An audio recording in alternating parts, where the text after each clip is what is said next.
Totoo nga ang chismis na napaka-epektibo nitong oregano oil lamp.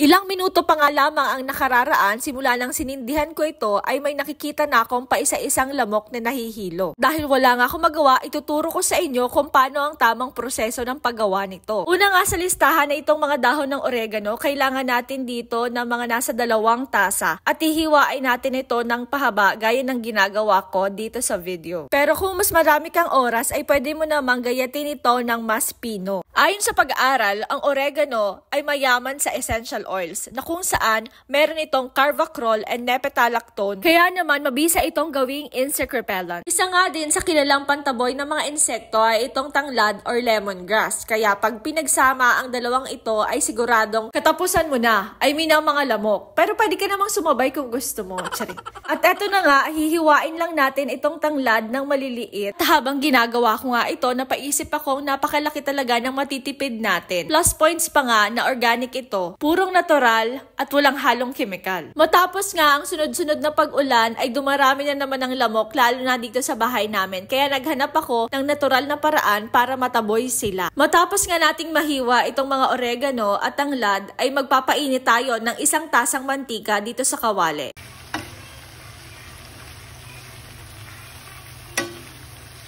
Lulutuin natin itong parehas hanggang sa makuha natin yung inaasam nating essential oils mula sa kanila.